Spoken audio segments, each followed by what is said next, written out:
Hello student, welcome back our YouTube channel SBN science academy official. तो student, हम लोग पढ़ रहे थे क्लास 10 की बायोलॉजी के चैप्टर नंबर 6 यानी जैव प्रक्रिया यानी लाइफ प्रोसेस के पार्ट 2 वीडियो में हम लोग ने पढ़ा मानव में पाचन तंत्र तथा मानव में पाचन क्रियाएं। इसमें हम लोग ने देखा पाचन हमारे ह्यूमन में कैसे भोजन का पाचन कैसे होता है। इसमें हम लोग ने देखा कि पाचन में क्या होते हैं, हमारे जो भोज्य पदार्थ के जो बड़े मॉलिक्यूल्स होते हैं जैसे प्रोटीन, कार्बोहाइड्रेट, फैट्स, मिनरल्स, ये क्या होते हैं जैसे प्रोटीन से होता है क्या हमारे किसमें टूटता है, पेप्टोन तथा पॉलीपेप्टाइड टूटता है, ना कि हमारे पोषण से यानी हमारे पाचन से ना कि हमें ऊर्जा प्राप्त होती है। क्या होता है, हमारे भोज्य पदार्थ यानी भोजन क्या होते हैं अब छोटे छोटे अणुओं में टूटते हैं, जैसे प्रोटीन हमारा पेप्टोन तथा पॉलीपेप्टाइड में टूटता है। अब हमारा दूसरा है श्वसन यानी रेस्पिरेशन। तो श्वसन किसे कहते हैं, सबसे पहले हमारा टर्म आता है श्वसन किसे कहते हैं।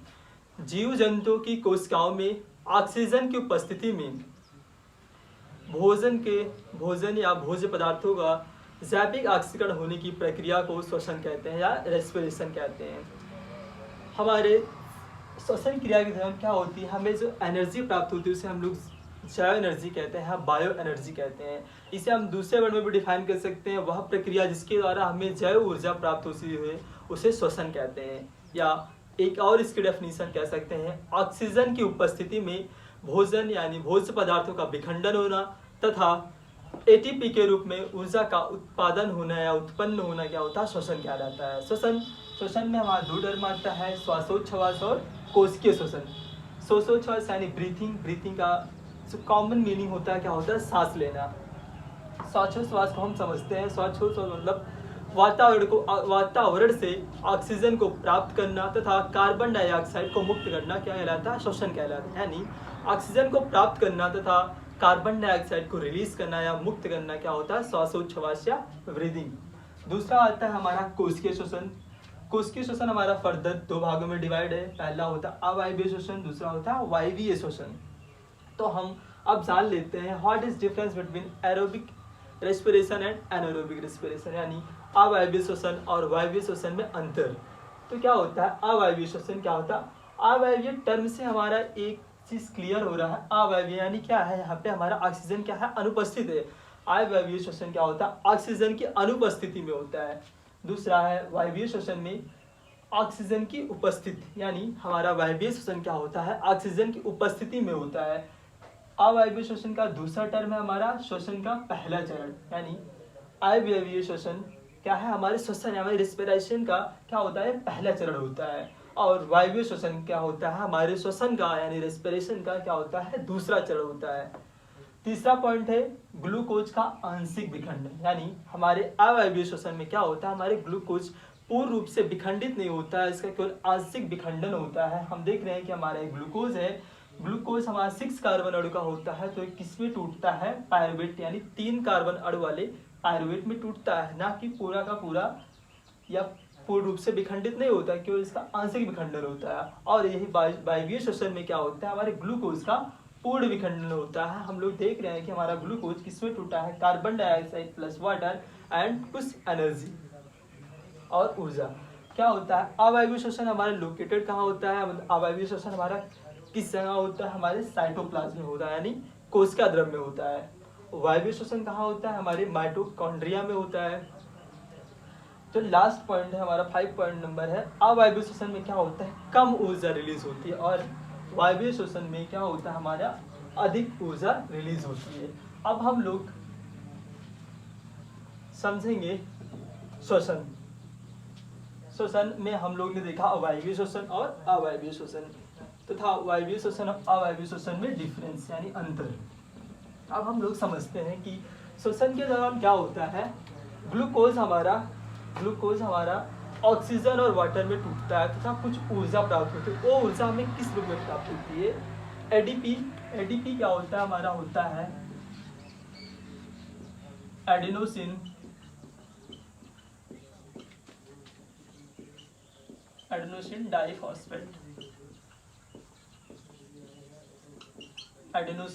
डाइफॉस्फेट। जब हमारा एडीपी में हमें एक अकार्बनिक फॉस्फेट, यानी जब हम अपने एडीपी में एक अकार्बनिक फॉस्फेट ऐड करते हैं या जोड़ते हैं तो होता क्या है, यानी हमारे एडेनोसिन में 2 फॉस्फेट होते हैं। जब इसमें हम एक अकार्बनिक फॉस्फेट और जोड़ते हैं तो क्या होता है, हमारा एटीपी का फॉर्मेशन होता है। यानी हम लोगों ने केमिस्ट्री में पढ़ा है कि जब बॉन्ड टूटता है तो एनर्जी रिलीज होती है और जब बॉन्ड बनता है तो एनर्जी यूज होती है।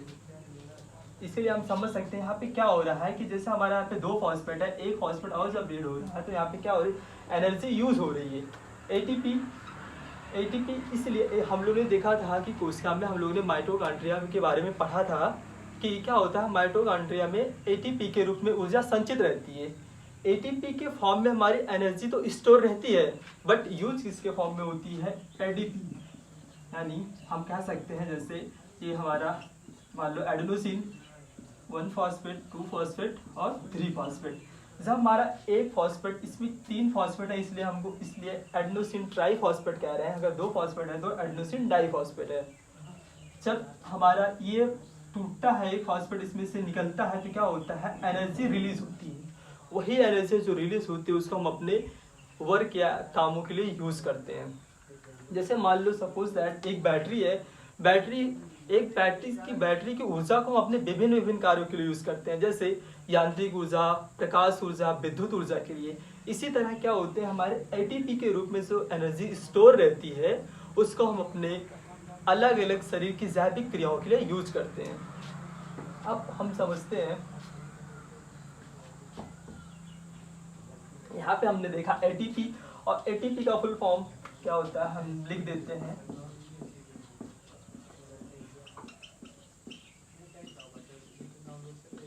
एडेनोसिन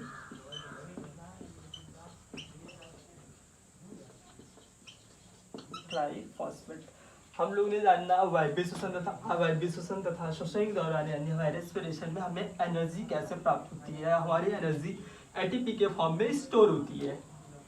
अब इसको हम एक फ्लो चार्ट के थ्रू समझेंगे। वायवीय श्वसन और अवायवीय श्वसन में जो प्रोसेस हमने देखा कि अवायवीय श्वसन क्या होता है, हमारे श्वसन क्या होता है, पहला चरण होता है, और वायवीय श्वसन क्या होता है, हमारे श्वसन का यानी रेस्पिरेशन का दूसरा चरण है। और अवायवीय श्वसन क्या है, हमारे कोशिका द्रव्य में पाया जाता है, और इसमें क्या हो रहा है, हमारा ग्लूकोज का आंशिक विखंडन हो रहा है। इस फ्लो चार्ट के थ्रू हम समझते हैं।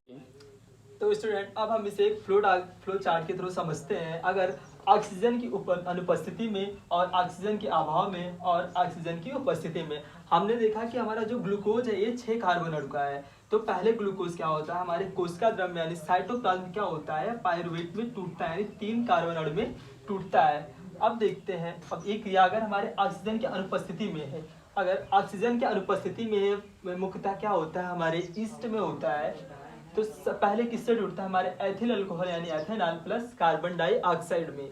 और यह प्रोसेस हमारे फर्मेंटेशन के द्वारा होता है। इसी फर्मेंटेशन के थ्रू हम वाइन यानी शराब का भी निर्माण करते हैं, बनाते हैं। तो क्या होता है, ऑक्सीजन की अनुपस्थिति में यह प्रोसेस क्या होता है, पहले हमारा पायरुवेट एथेनॉल यानी एथिल अल्कोहल और कार्बन डाइऑक्साइड बदलता है। ये बेसिकली हमारा ईस्ट में पाया जाता है। और दूसरा होता है ऑक्सीजन के अभाव में। ऑक्सीजन, अगर हमारी ऑक्सीजन की लैक है तो क्या होगा, ये क्या होता, तो पहले ये हमारा लैक्टिक अम्ल का निर्माण करेगा तथा कुछ ऊर्जा यानी या लैक्टिक एसिड प्लस कुछ एनर्जी। ये क्या होता है, कहाँ पे होता है, हमारी पेशी कोशिका में। मान लो हमारी जो पेशी कोशिका है, जैसे ये इधर हम आपको देख रहे हैं, मान लो जैसे हम 20 किलो का डंबल उठा रहे, लगभग 15-20 बार उठाएं, तो क्या होगा, तो अगर ऑक्सीजन का अभाव होगा क्या होगा, यानी ऑक्सीजन कौन पहुंचा रहा है, हमारी ब्लड्स में जो हीमोग्लोबिन है, वो हमारे हीमोग्लोबिन क्या है, जो एक पिगमेंट है, हमारे वातावरण से ऑक्सीजन को क्या करता है, उसकी उच्च बंधुता होने के कारण ऑक्सीजन को हमारे बॉडी के, हमारे ब्लड के थ्रू पूरे शरीर की सभी कोशिकाओं में क्या है, पहुँचाता है। अगर हम डंबल बार बार कम से कम 20 बार लगातार उठाते हैं तो क्या होता है, वहाँ पे हमारे ऑक्सीजन की लैक होने लगती है। तो वहाँ पे क्या होता है, हमें लैक्टिक एसिड का निर्माण होना स्टार्ट हो जाता है, जिससे हमें वहाँ पे पेन होता है, जिससे हमें वहाँ पे काफ़ी ज़्यादा दर्द महसूस होता है। अब तीसरा हमारा ऑक्सीजन की उपस्थिति में, यानी ग्लूकोज 6 कार्बन अणु से पहले हमारा पायरुवेट यानी 3 कार्बन परमाणु टूटा। फिर उसके बाद अगर ये प्रक्रिया यानी ऑक्सीजन की उपस्थिति में ये प्रोसेस कहाँ पे होती है, हमारी माइटोकॉन्ड्रिया में होती है। तो क्या होगा, हमारा pyruvate carbon dioxide plus water तथा कुछ एनर्जी क्या होगा, कुछ एनर्जी रिलीज होगी इससे। अब हम लोग इसी के साथ जानते हैं जलीय जीवों में श्वसन। जलीय जीव में श्वसन यानी जो जीव जल में रहते हैं वो लोग श्वसन कैसे करते हैं, या उनमें श्वसन का प्रोसेस क्या होता है, या श्वसन वो लोग ऑक्सीजन गैस कैसे प्राप्त करते हैं। जो जलीय जीव होते हैं हमारे जल में विलय ऑक्सीजन को ग्रहण करते हैं। यानी हम कह सकते हैं कि जो जलीय जीव होते हैं हमारे जल में विलय ऑक्सीजन को प्राप्त करते हैं। क्या होता है, वातावरण की अपेक्षा हमारे जल में ऑक्सीजन की मात्रा कम होती है, इसलिए हम कह सकते हैं कि जलीय जीव की जो रिक्वायरमेंट होती है वो ऑक्सीजन की हमारे वातावरण में रहने वाले जीव की क्या होती है, अपेक्षा द्रुत होती है यानी कम होती है। फॉर एग्जाम्पल हम ले लें मछली यानी फिश।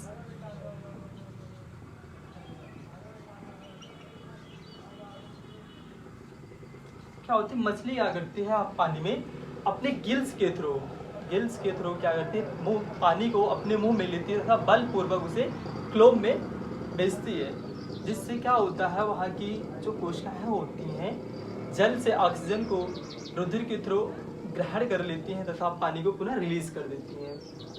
अब हम लोग जानते हैं श्वसन, पादपों में श्वसन। इसके पहले तो अब हम लोग जानते हैं पादपों में श्वसन यानी रेस्पिरेशन इन प्लांट्स। फोटोसिंथेसिस यानी प्रकाश संश्लेषण में हम लोग ने जाना था कि पेड़ पौधे क्या होता है, हमारे वातावरण से कार्बन डाइऑक्साइड और वाटर लेके सूर्य के प्रकाश की उपस्थिति और क्लोरोफिल की उपस्थिति में क्या होता है अपना भोजन बनाते हैं ग्लूकोज के फॉर्म में तथा ऑक्सीजन रिलीज करते हैं और कुछ एनर्जी। मान लो एक ट्री है,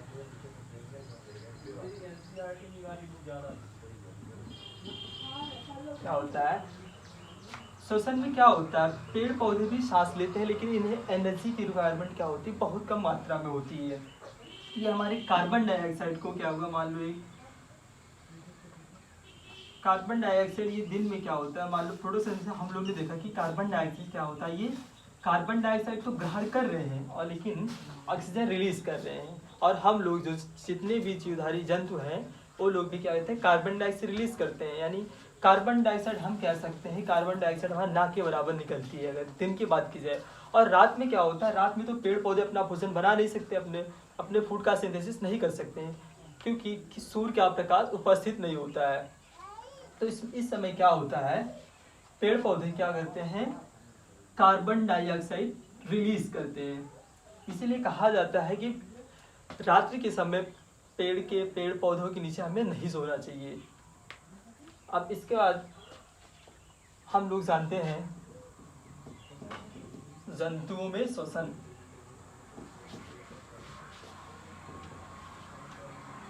इसे जानने से पहले हम लोग जान लेते हैं कि पादपों में श्वसन होता कैसे है। यानी पादपों में जो श्वसन होता है क्योंकि हमारी जो लीव्स होती है यानी पत्तियां होती हैं क्या उगाए जाते हैं उसमें छोटे छोटे छिद्र पाए जाते हैं, रंध्र पाए जाते हैं, हम लोग कहते हैं स्टोमेटा। इसी के थ्रू क्या करती है कार्बन डाइऑक्साइड को लेती है तथा ऑक्सीजन भी इसी के थ्रू हमारी स्टोमेटा जो होते हैं इसमें छोटे छोटे छिद्र होते हैं उसी के थ्रू रिलीज करती हैं। अब हम लोग जान लेते हैं जंतुओं में श्वसन या जंतुओं में श्वसन के मुख्य अंग कौन कौन है जिससे जंतु श्वसन करते हैं।